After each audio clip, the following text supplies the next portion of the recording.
Do you have, I love asking this question because it just fills me with those endorphins that you get when you're shopping for a record.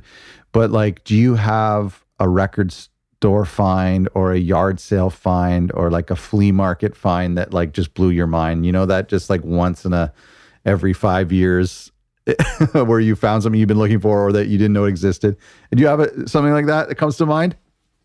Yeah, so when you asked me this question, I was like super excited. So I've got a couple of things. You've got a couple? Like, oh my gosh.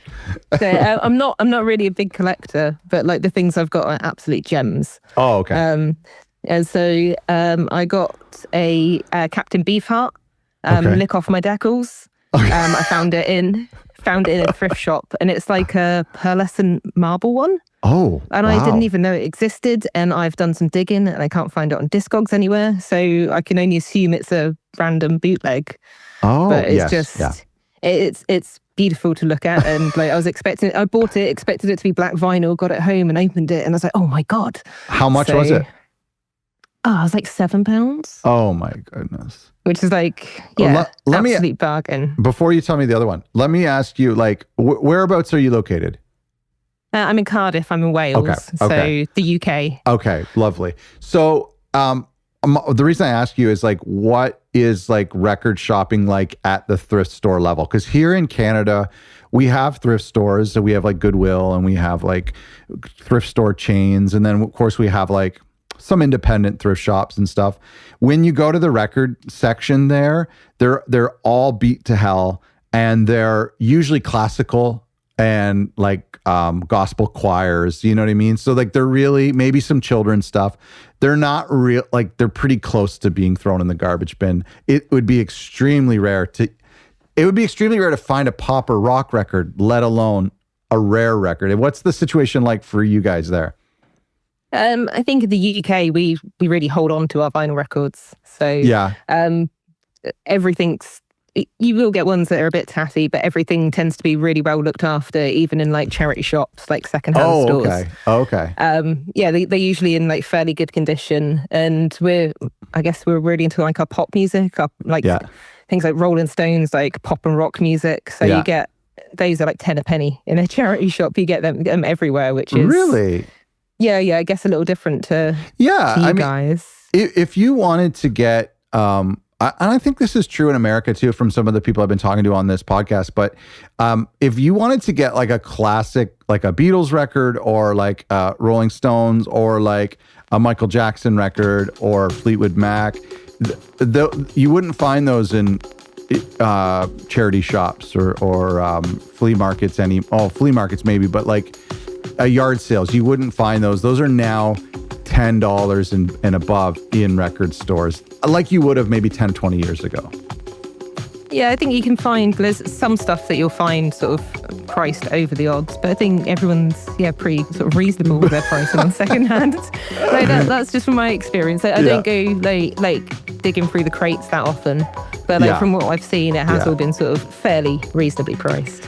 And I mean that for us, like because of that reason, like if you're walking down the street on a Saturday in the summertime and you see a yard sale and somebody has a box of records that they pulled up from their grandma's basement and they're actually decent, it makes that experience all the more better because it doesn't happen so often.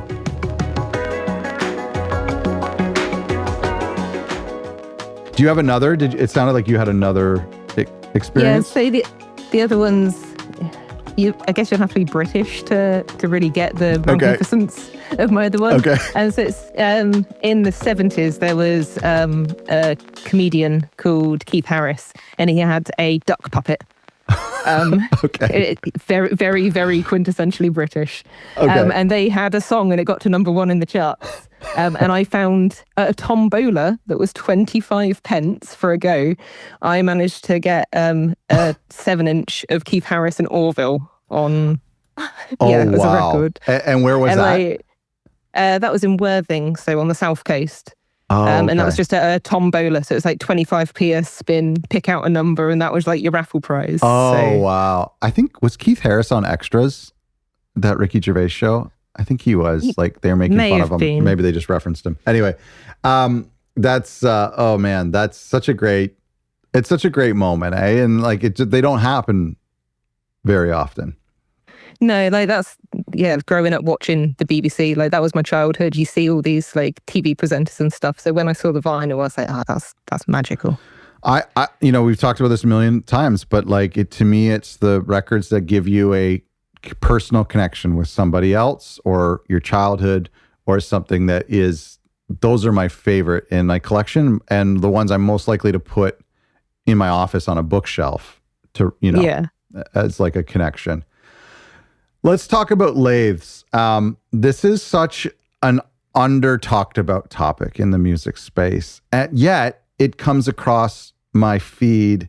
Lathes come across my feed all the time, and I've actually made them before, and not personally, but I've ordered a couple for my music, and it's been fun. And I have some that I've gotten from other labels.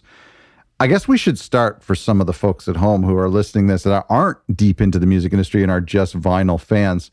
What is a lathe?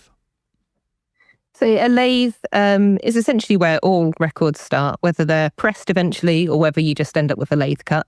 And it's either a diamond or a sapphire needle in a cutting head, and you play the audio through that cutting head. And as the disc rotates, you cut the music into the record groove by groove, line by line.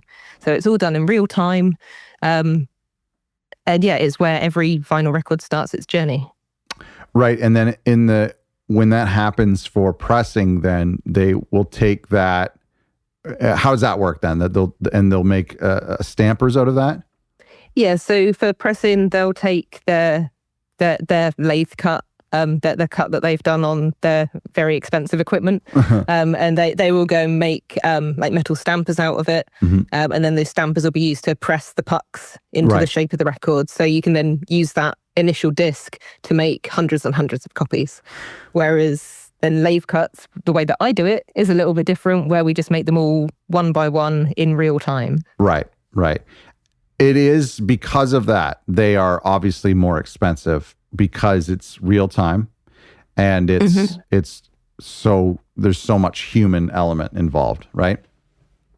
Yeah. So people say we're expensive all the time, but it comes down to the amount of hours that it takes. Like if you want like 10 copies of your 45-minute album, that has taken me at least 10 hours to do.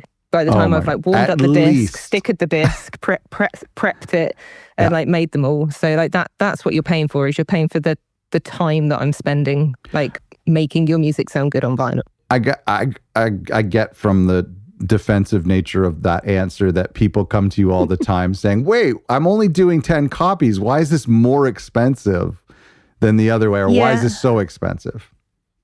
Yeah, I've had a few people recently say, I don't see the point in 10 copies. Why would you bother paying this much per copy for 10 when I could just get 300 at £6 a piece? Yeah. It's like, because the people we work with don't want 300. They can't sell 300.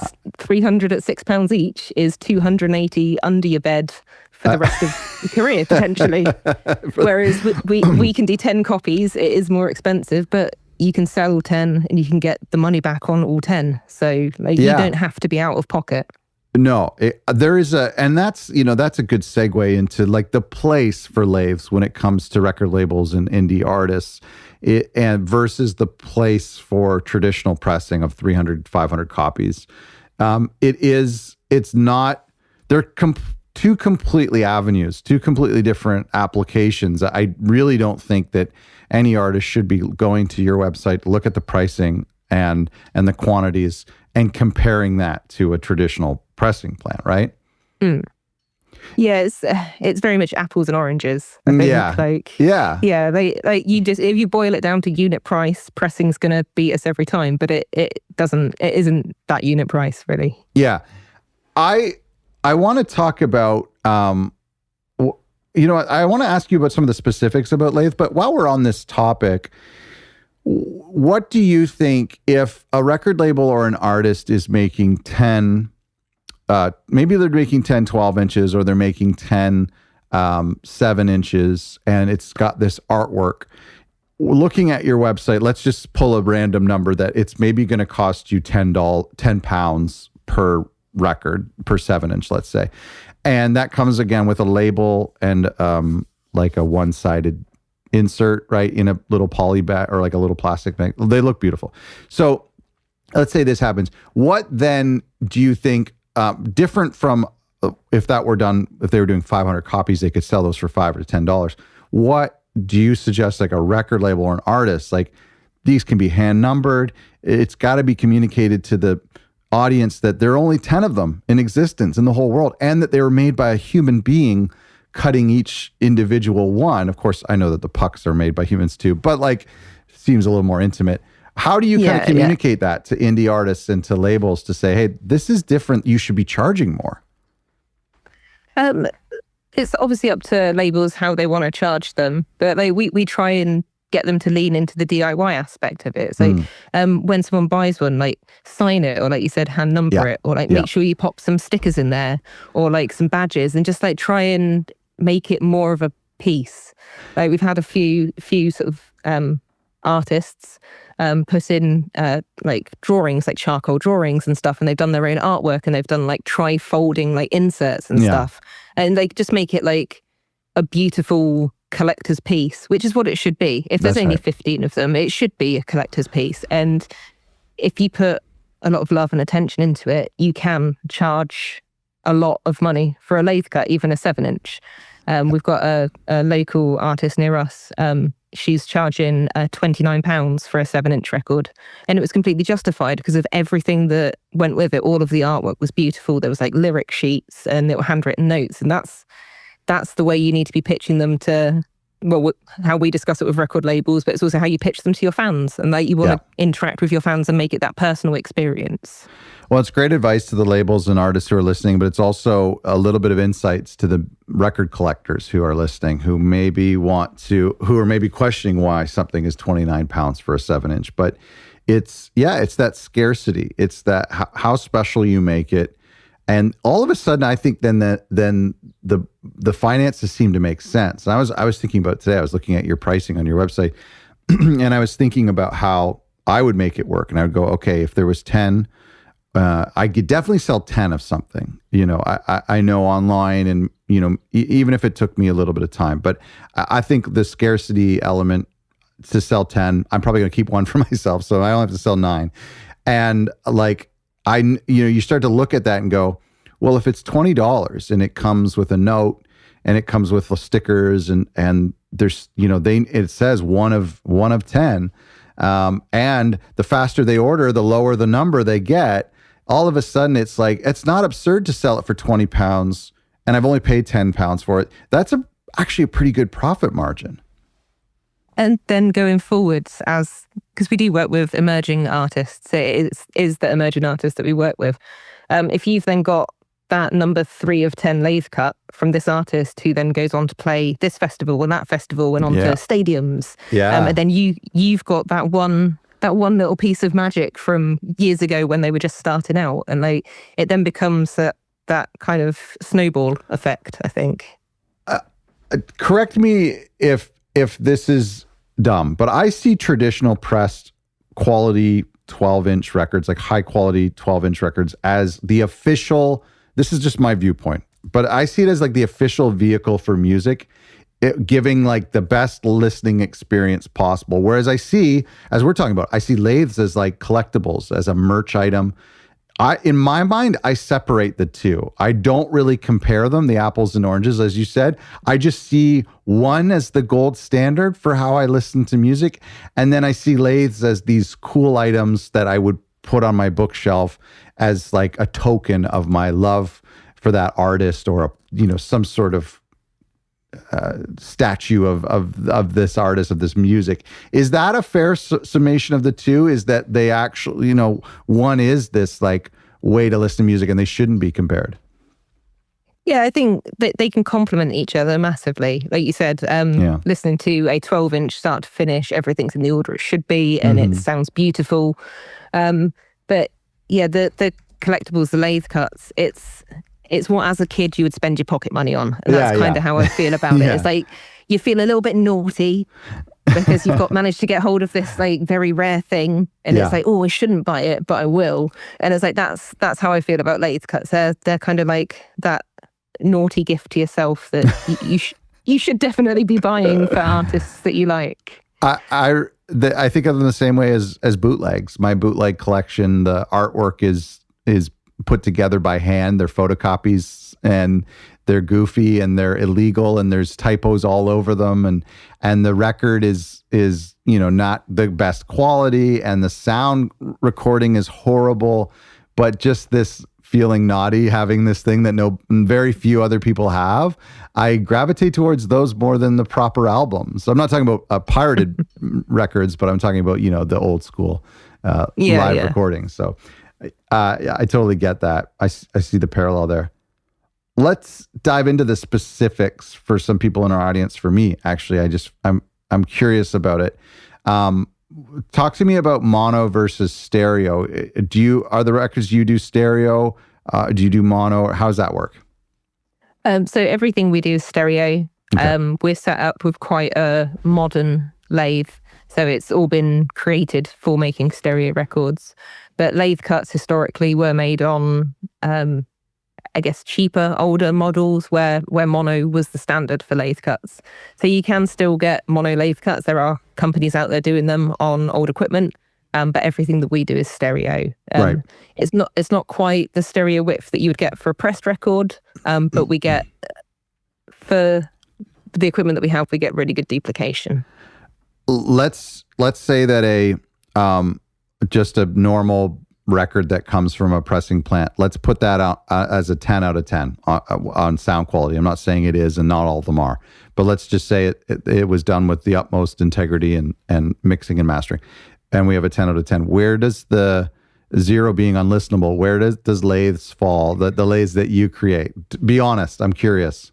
I'm glad you said the lathes that we create. So okay. lathe cuts. Okay. Lathe cuts can vary from 0 all the way up to like 9 or 10. I would say we consistently get 8, 9 out of 10. Okay. We've got, wow. Between my partner and myself, we've got like 30 years of experience in the music industry. We know what we're doing with this machine. We've had it almost a decade now. Like we know the intricacies of it. Sure. And we frequently get people say, "Oh, this is the best lathe cut I've ever heard. Like, I don't know how you've managed it." Like, and that's a compliment. That makes my heart sing. That means that I've done my job well. So yeah. Oh, that's exciting. And I mean that's like, if you're getting an 8.5 to a 9, that is a 10. I mean, you now get into that echelon of like, because there's like some pressed records that weren't done properly that came directly from CD, or an artist submitted an MP3 or something. So there is like these 500 copy pressed records that aren't 10s. So to be at that 9 or 10 level, to me, that's as good as you could hope for sure, from my perspective. As long as everything's mastered well and it comes to us well mastered with headroom and all the usual that you would do for a normal vinyl master, right? Like that, then we can get a good duplication for it. The only thing I would say personally, like we lose a little bit on our lathe cuts, is the very, very top end. Like we don't quite get like the full top end, but it's not hugely noticeable. There's certain tracks with like, if you've got something with like a saxophone in, like it will be a little bit noticeable, but like, well, most people want that. Most people hate that top end. We like a warm sound. Yeah, so like that's the only thing that I would say we sort of miss out on. Like bass on our machine is incredible. Like I'd heard terrible things about lathe cuts and bass, but ours sound fat. They do sound good. So I'm happy with the work that we're doing. Yeah, I mean, if there was one end that you would want to have, it would be the low end. That's where I feel like I would miss it and I would worry. But if you're telling me that these are coming out rounded off at the top end, it's like, yeah, yes, please. Like it's, I want that in a way. Yeah. That's cool.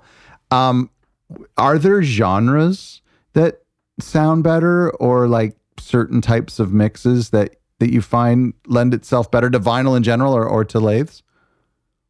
To lathe cuts, just where we do have a little bit more sort of sound floor. So whereas like on a pressed record, you can very often get like that absolutely silent intro groove. Okay. On a lathe cut, we'll try as we might with the sharpest needle in the world, we can't get it completely silent. There will be a little bit of sound there. Oh, okay. So things like spoken word, or anything with sort of very, very delicate parts and where there's a lot of dynamic range. So you've got a delicate part and then you're peaking at like 20 decibels higher than your quietest part, things like that. You can notice it a bit in the quieter parts, but like most stuff we love doing. I can't think of like a genre that I don't like making. Yeah. Well, that's actually a really interesting point. So like the really delicate, quiet stuff where it is competing a bit with the noise floor. I hadn't thought of that. That's a really good point. And then, I mean, when you have like big electronic sounds or rock and stuff, punk, that just gets washed away. It's not an issue, right? Yeah. Oh, that's really cool. What RPM, like, do you do both or how does that work? Yeah, so we do 33 or 45. Okay. Just comes down to the runtime for the record. So obviously if you want that extended runtime on there, then obviously we're cutting it at 33. Is the runtime the same as traditional records? I believe we're a little bit shorter on 12 inches. So about 18, 19 minutes for a 12 inch at 33, which I think like maximum, I think we've done 21. But I think like if you go to a pressing plant, you can probably eke out a couple more minutes. But probably not. It's not advised, but you probably could. Yeah. Oh, that's not bad at all. That's cool. Yeah. That's what I wanted to ask about the time. That's really interesting. Is there a size that people gravitate towards? Like I would kind of like, I find that the 7-inch, and I know you do different sizes, which is actually really interesting, but to me, that's a little more synonymous with lathes than a big 12-inch. If I'm doing a big 12-inch, I'm making you flip it over and listening to my record for 45 minutes. I probably should be getting that pressed the other way. But is there a size that people gravitate towards? It's definitely, 7 inches. Yeah. That's what I've been making all day today, and I'll be making them again all day tomorrow. And like, they're nice. I think like price wise as well, it comes down to sort of the 12 inches are expensive because of the extended runtime that we have to do on them. But 7 inches, our prices I think are really reasonable. And like you said, 10 quid on a 7 inch, you can't really go wrong on that. So, yeah, exactly. So yeah, a lot of artists are happy to gamble on their upcoming like tour or whatever. Like, oh, we'll spend 100 quid, we'll get 10 records and we'll see how we go with it. So yeah. Just get a bit more bang for your buck. Right. The very first time I ever saw a lathe, it was on like a flexi. It was actually square. So I always just assumed that was a lathe. It was like a flexi disc and it was a rectangle or a square. But now I realize that's not necessarily what a lathe is. What was that? So that would just be a flexi disc. So I've got a couple in my collection as well. But yeah, it's just that would have been a flexi disc. It's like less than a millimeter thick and it's like really flimsy. Yeah. I imagine that would have been made on a lathe, but they don't seem very popular. I don't see them too much anymore. No, I think the materials are quite difficult to get hold of. Like I can't source flexi discs, so I'm not sure if it's different sort of stateside, but I don't know many people making them. Let's go back to the real time. So for the folks at home, you're taking let's say you have a black 12-inch. So what is it that you're getting from your supplier? It's obviously not like PVC pellets, right? Like is it already a circle with a hole in the middle? So it comes around as just like essentially like pizzas, I guess. So just flat, smooth discs, and they've got like a bit of film on each side. So they've got the middle hole drilled, and then we'll either buy like 10-inch size, 12-inch size, 7-inch size, and we have to trim the edges, otherwise they're a bit sharp. So it just rounds off the edges a little bit. Yep. And then you peel off the film and just cut onto the disc itself. And when do you put the label on? At the end of the record. So once both sides have been cut successfully, then I'll stick the labels on. And they're stickers? Are they stickers? Stickers, yeah. Okay. So whereas a pressing plant, I think use paper and adhesive it that way. Because we don't have any pressing, there's no like heat or anything applied to them. We just use adhesive gloss finish paper. We could do matte as well, but like gloss just looks so much nicer, I think. this is the biggest question here, the most important question. How do you center the labels perfectly? Did you just get good at it, or is there a machine? So we use the spindle to kind of guide it on. Oh, okay. So when the record's still on the... There you go. Because the lathe is on, like, cut onto a record player. Here, I would be like holding it up and like trying to line it up. Trying to eyeball it. Oh, gosh. No, so luckily the stickers that we get are preformed circles with the holes cut out. So you just peel it off the sheet and then just use the spindle to guide it on, which is really, really easy. It's really great for us. A stupid question, but you can do both sides, right? Of the record? Yes. You can cut on both sides? Yeah. Yeah. We only apply the labels once we've finished making both sides, because otherwise you'll cut one side, put a label on it, start cutting the other side, something will go wrong, and then you have to throw away that disc and half a label. So right. Are there learned my lesson a few too many times. I can tell. Are there etchings that go on the, like, to identify that you guys did it, or how does that work, or the number? Or? So we etch a standard LTTG, which is lathe to the grave. Okay. Just to show that that's where they've come from. And that's kind of like our quality assurance. That means that we've listened to it and confirmed that the grooves are all fine. So then after you cut it, you take it over to a turntable and listen to it? We listen to it sort of once we've cut it. So it stays on that turntable. And we can just we can put the signal back through the laptop. Okay. So we record the signal back into the laptop, and you can like compare the sound waves to make sure there's no errors on there. Oh, very cool. That's pretty sophisticated. Yeah. So we used to just like A/B it. So we used to sort of listen to it as it cuts, and you end up with like a whole bunch of problems doing it like that. So if you wait until you're finished and then you record it back through electronically into your DAW, and then you can get like a much more accurate like replication for it. But so if you're doing 25 records, are you doing that process all 25, or just one or random ones? We'll spot check every disc. So we spot check every disc in at least 3 places. Okay. We fully listen to once every 7 or 8 discs, just to like make sure there's no issues. Wow. I mean, what a process. That's just so involved. That's it's a labor of love. It has to be. It has to be, yeah. Well, okay, then let me ask you this. 7 inches are fine, but a 12-inch record, what if you hate the music? Like, what if it's obnoxious? You just turn the volume button down? Got to listen to it 50 times. You got to listen to it 50 times. Yeah, unfortunately, like where it plays through the cutter head onto the disc and it all plays in real time, like you can hear it in the room. For it to be loud enough to be cut into the disc, you can hear it in the room. Yeah. So, sometimes you don't give discounts for like music you like more? Sadly not, no.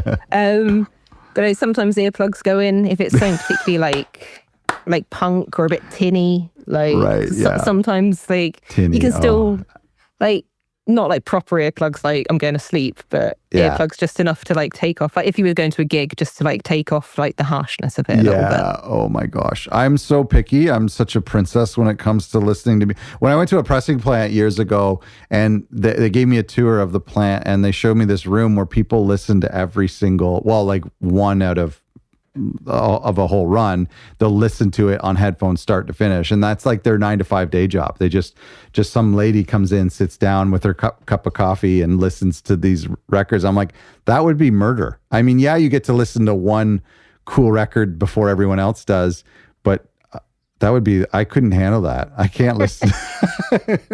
One record that you enjoy and then like 20 that are really not your cup of tea. Yeah. Well, and DIY music, bless its heart, is very it can be very eccentric. It can be weird. It can be experimental. Some people are probably doing some pretty weird stuff with these lathes. That could be tough to listen to.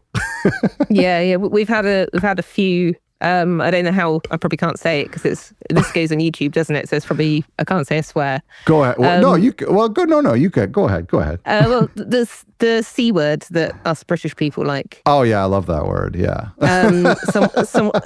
Someone did a 7-inch and it was just them saying the C word repeatedly 500 times in a row. Just with no music. No music, just. Oh my gosh, that's very artistic. Yeah. Oh, that's. Was it a man or a woman? It was a lady. Oh, that's good. I feel like that's slightly better. But after you've cut like 20 of them, you're like, cool, I'm going to have a break. I'm going to do something else for a little while. And I'm going to come back. How many of those did you have to make? It was 50, like a run of 57 inches. So how many times did you hear the C word? Oh my gosh, that's hilarious. Like hundreds of thousands. But yeah, like you said, the lathe cuts let you be eccentric. So that's the sort of things we do. I mean, I was thinking maybe more like bird sounds and acoustic guitar, but yeah, you really took it to a new... I lowered the tones, yeah. That is a challenge. Yeah, well, that's interesting. I'll have to look up that record. That's very funny. How did you get into this? I mean, you talk about it being a labor of love, and to have to, press to cut the C word 100,000 times, it has to be a labor of love. So how did you get into this? Because these are older machines. Like this is like growing up and wanting to become a cobbler or something. Like, how did you get into this line of work? So might upset a few people, but I had zero interest in vinyl records at all until I was like in my mid 20s. Like, yeah, same I'm a 90s for me. kid. Same for me. I'm with you. I'm a 90s kid. I grew up on audio cassettes. Like that was my jam. My partner's been involved in like the DIY like noise music scene since he was a teenager. Okay. And he kind of decided in his 30s that he was gonna go back to uni and do like a music production degree, and then he went on and did like sound masters. Mm-hmm. And he was like, I should probably do something with this knowledge that I've got. I don't want to go back to the real working world, like which I totally get. Yeah. It was like, I think we could make vinyl records. And it was like, so we started just looking into the logistics of it, and we were looking at like small like hand presses rather than the big automated ones, and that was still like way out of our sort of financial range. Yeah. So we started looking at lathes, initially at like the old school like Reco cut, or Japanese Hara, mono lathes, and then discovered the vinyl recorder, which was in stereo, and we knew another guy who was making records using one of these, and we were like, that looks like so much fun. We could totally do that. And that's kind of just where it started. So my background prior to making records was in civil service. So like I've got no experience in the practical like musical space. I've got promoter experience and agent experience, but not really anything to like manufacture vinyl records. So it's kind of a leap of faith for us both. You have to have a patience, a quality of patience and delicacy, like I imagine similar to like someone who works with fixing watches or something like that. I don't have those types of fingers or that patience. Is that like part of your personality? I'm very, very highly strung. Okay. Yeah. But if I have to do that means I'm really into like the minutia of how things happen. So like that works well for me. It's like everything has to be impeccably perfect all the time. So yeah, that works with the lathes. Is the machine, you were talking about this machine, is this a new machine that they make new ones, or did you like uncover an old machine and refurbish it? So it's a new machine that you can buy. Wow. It's called a vinyl recorder. Wow. I think they've been made since the 90s. I'm not sure exactly when he started making them. But yeah, like you can still, he's got a huge wait list, like because of the vinyl resurgence, everybody wants to make their own records. Yeah. But yeah, you can still like send him an email through his website and be like, I'd like to buy one, please, and like join the wait list. So I mean, I know that like they do make vinyl pressing machines, and I would imagine they're probably a 6-figure machines. Like, is this an affordable thing? I mean, you obviously, I would imagine, unlike a 3D printer where an artist could just buy one of these and print just for their own stuff, this would be only people doing what you're doing, right? Like starting a business with it and getting good at it. Is that true? Either that or sort of labels, like small labels. Okay. I know a couple who have sort of bought their own.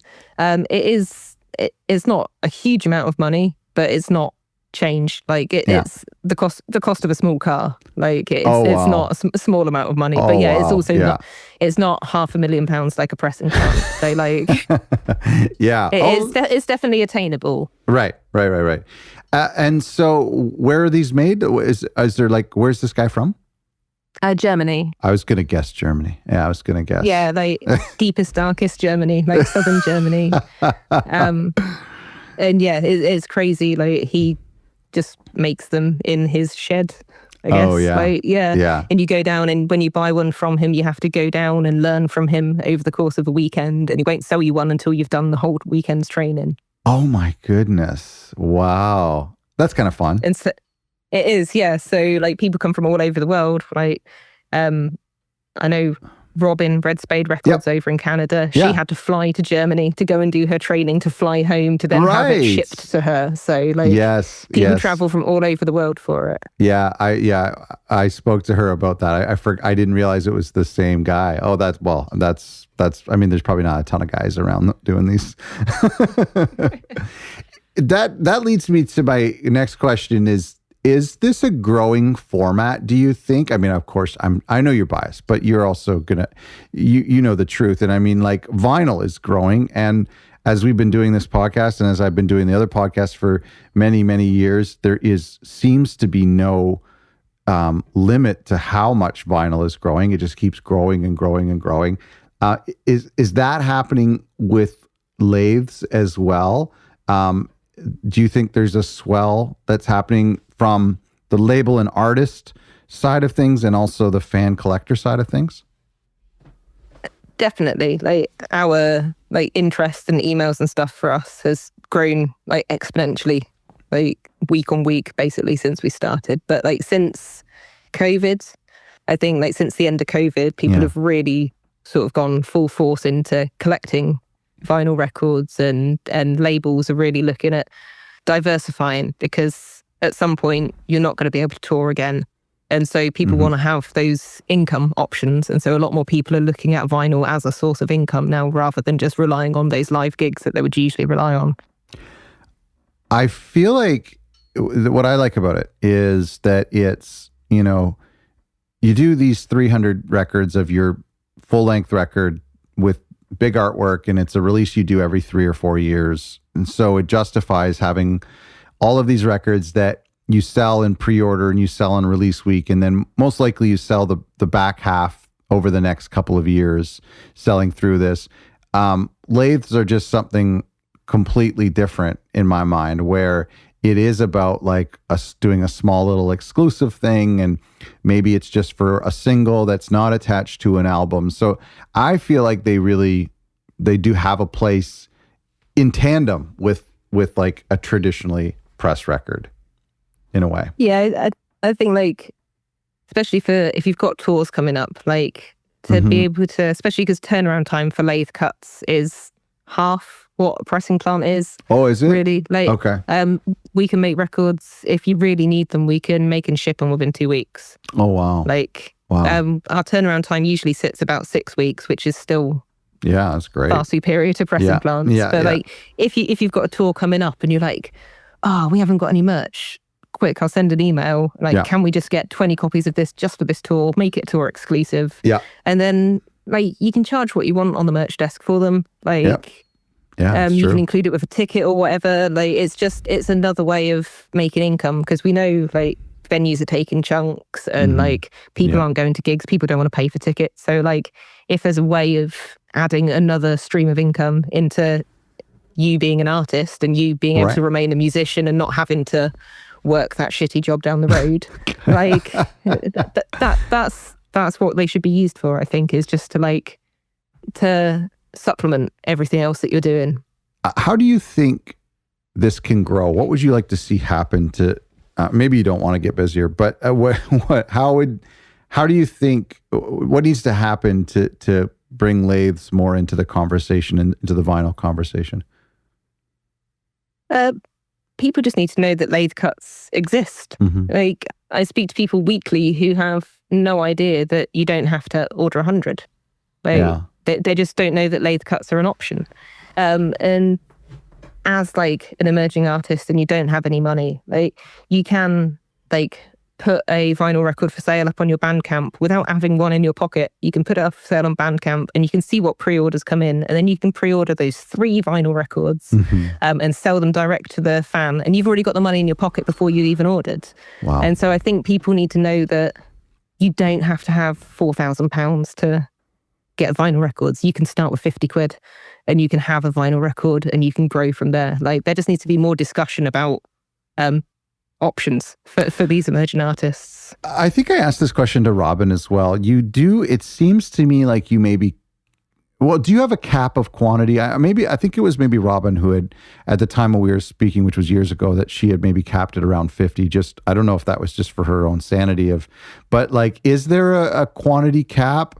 Perhaps maybe when you get close to 100, it really might make more sense for them to go the traditional route. But do you have a quantity cap? We say no more than 100. Okay. If you want to pay us for more than 100, then we'll do it. But like you said, financially, it's not worth doing. If you're doing over 100, like pressing plants have lowered their minimums now from, like you said, 500 to 300 to there's loads that offer it with 100 and up now. Yeah. And there's like ones in the UK, like Press on Vinyl. Anyone who comes to me wanting more than 100, I will always send to them because I know their minimum's 100. I know they can look after them. Yeah. And yeah, there's just like financially no point us doing any more than 100 copies of something. And do you probably, from your business standpoint, you probably can't offer more price breaks as the quantities go up in the way that other manufacturers can? No, so whether you order 10 or whether you order 100, it's still going to take me however long the song is to make the record, plus like all the prep time. So we do have price brackets because like once you've set up labels for printing or whatever, and you've got into the swing of the calibrations, like there is a little bit of a discount for sort of over 50, but like we can't knock the price down any further. Like by the time you take off like the taxes that we pay per disc, and then the time, it ends up being like, if we knock any more price down, we're working for half of minimum wage. So like it just doesn't become viable. I get it. No, I totally get it. Real quick, I forgot to ask you about the packaging because when some of the prices on your website, if not all of the prices, actually include the labels and they include some sort of insert or jacket, how does that work? What do you offer? So we include color labels and either like a card disco bag or a clear PVC wallet or a solid card sleeve for every order. So if you just want to get the minimum from us, you at least have a full package, which you can go on and sell. Yeah. We then, like, if you want to have printed artwork, we can do printed artwork, and we on the jacket, that is, and you can go from there. But some companies charge you for printed labels as extra. It's like that's not a full record. Like if someone's coming to you and they want to buy some records, they should get the artwork on it, and they should get it in a sleeve so they could literally take it out the box and sell it to someone, and they wouldn't have any qualms about it. And that's kind of our stance on it. Well, that's smart. That is really smart because all of a sudden, when you look at the lathe prices, or you look at, I've even looked at going the traditional pressing route and just getting the records in paper sleeves with labels, and then trying to figure out like a DIY jacket. And when you start to get up to 200, 300 copies, and you're talking about inserting and you're talking about like printing, I realized that like it ends up just making more sense to get the plant to do it than for me to try to do all of that. So, and then like you say, when it arrives at the plant, it's immediately delivered to the customer. I don't have to add all these extra steps. Yeah, and it's like as a record label, you're looking at the money, and like our prices include VAT. So like you don't then have to go and work out how much tax you've got to pay on it. And it's like other people are charging like, I don't know, 27p per label. It's like just incorporate it in the price. Like, just keep it as simple as possible. Like we're working with people who don't usually have any experience with records. They've got no experience ordering lathe cuts or pressed records. So just keep it as simple as possible, so everybody knows where they stand. Yeah. Well, that's awesome. Well, congratulations on what you're doing, and I love to hear your how passionate you are for this format. And I point to people to it so much because, we talked about before on the podcast about just not everybody, and sort of, you mentioned this earlier, not everybody is ready for that 200, 300 mark. And in their career or as a record label, a lot of those records, and you can't maybe see them, I've got them all back there, they're hard to sell. The last 50% is really hard to sell. It can take a long time. So this just seems like a good starting point for artists to get into vinyl. And then when they are into vinyl, it becomes this cool little extra feature that they do. I've seen, by the way, I've seen labels do sell like a lathe with the record too. So they'll do like a special edition bonus track or the single on a lathe for the first 50 orders. Like that's really sick as well. Yeah, we're doing some just little 5 inches for a label called Library of the Occult. And they're doing the first 30 people through the door at the next gig are going to get a free 5-inch. Wow. And it's like, that's just like another little incentive that you won't be able to buy it. Like it's not purchasable. You have to go there and be first through the door to get it. So like that's... Why is there different sizes in the lathe world like that? Like those unique sizes? Everyone seems to be committed to 7 and 12 and that forgotten orphan of 10. But like you do 5 and you do 8 as well, right? 5 and 8. We do anything from 3. So we do 3, 4, 5, 6, 7, 8, 9, okay. 10, 11, 12. If you want to get really weird, we can do like 11 inches. Oh, that is so weird. But it's because we don't have to have stampers. Things don't have to fit. Right, So right. We can just like, oh, you want a 3-inch one? I can do that. And then like the next thing on can be a 7-inch. The next thing on can be a 5-inch. And like, there's no changeover for it. I can just like do one, then one, then one. Are you getting them from the manufacturer as 5, 3, 5, or do you cut it? They all come from the manufacturer, like as that size. Oh, that's cool. Oh, okay. So is it then, I would guess, I'm just guessing, that 5, 8, 3, 11 is just adds to the quirkiness, like this kind of the uniqueness of it? Is that true? Yeah, so yeah, like the 3-inch and the 5-inch, it's always like grindcore or punk. Yeah. Like people who have got songs that are like 7 seconds long, that sort of thing. So yeah, like we do so many 5-inch records, it's unbelievable because they're a $5. And like, just like, you can't go wrong on that, really. You can't go wrong. Yeah. I'm working on a new song right now that is basically me just saying the C word over and over. And so maybe I'll reach out to you. It's only 7 seconds long. Definitely. I'll reach out. Yeah. I just have to check and make sure nobody else I'm not stealing anybody's song. Thanks so much for taking the time, Tasha. It's been great to finally talk to you and finally meet you. I've been following you on social media for so long. And every time I was looking at a record today you did, it was clear, orange label, orange, very like, it's just a great design to it. Anyway, I was like, I got to do something like that. It's like every time I see you post something, I'm like, what song should I do? What EP should I do? Yeah, I try and keep it like as aesthetic as possible. Like I don't want to come across as a business. Like I'm a human. Like it is literally 2 of us that does this. So like I put pretty things on my feed because I want to see pretty things. I know. And, like I hope that comes across. Well, it's just a great selling feature because then people are like, hey, I could do one of those. I want to see what my music looks like on one of those. Yeah. Thank you so much. Thank you very much for having me. Cheers.